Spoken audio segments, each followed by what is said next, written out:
Kumpleto nga yung prutas mo sa pagsalubong ng bagong taon, lahat na pampaswerte, nandyan lahat nakadisplay sa mesa mo. Pero, pag tamad ka naman, pag hindi ka magtrabaho, gugutumin pa rin yung pamilya mo. Hindi ka pa rin magkakaroon ng pera.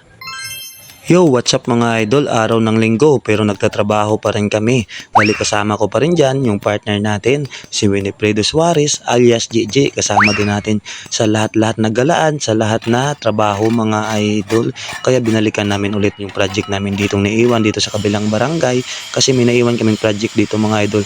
Kasi nga hindi natin natuloy kasi puro kasi na lang. Kasi nga New Year at Pasko yung dumaan mga ito. Siyempre nag-celebrate din tayo at siyempre napagod din sa sobrang enjoyment, may hangover pa. Kaya ngayon lang tayo nakabalik mga idol para tapusin itong project natin. Bali yung gagawin namin dito mga idol, itatapusin na natin itong dito sa entrance. O hindi entrance to, tapos na pala yung sa entrance, hindi natin isama dito sa video, dito sa back door mga idol. Nilagyan pa rin namin ito ng tiles mga idol. So nice.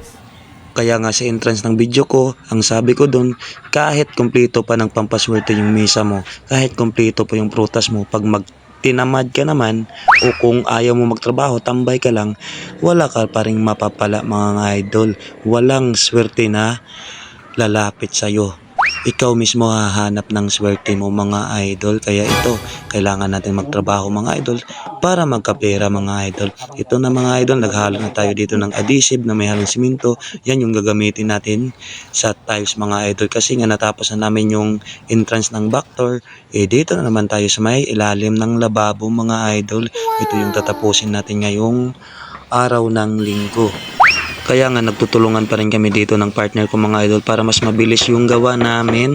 Bali tulungan lang talaga mga idol, pero yung mas magaling talaga dyan, yung partner natin. Eksperensyado na yan mga idol. Tayo medyo bata pa pero medyo marunong na rin, pero kukuha pa rin tayo ng technique sa kanya mga idol. Kasi dyan din naman lahat nagsisimula mga idol. Kaya tayo alalay na lang muna, o kung tagahalo, tagabuhat, kung ano pa yung kailangan ng mason natin, yan yung ibibigay natin mga idol para mas mabilis yung trabaho natin.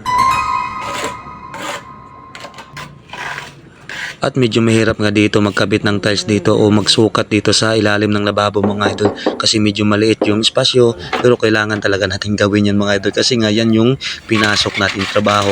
Kailangan natin tapusin yan mga idol, kasi pag hindi mo naman tapusin yan o pangit yung gawa mo, hindi rin masatisfy yung amo mo, di wala ka rin kita mga idol, o hindi ka tatawagin ulit, o di ba? Kung satisfy naman yung amo mo, siyempre tatawagin ka ulit mga idol. At yan na nga yung gawa namin mga idol, o di ba? Yan na yung finished product namin dito sa lababo. Siyempre nagkapera din. So nice.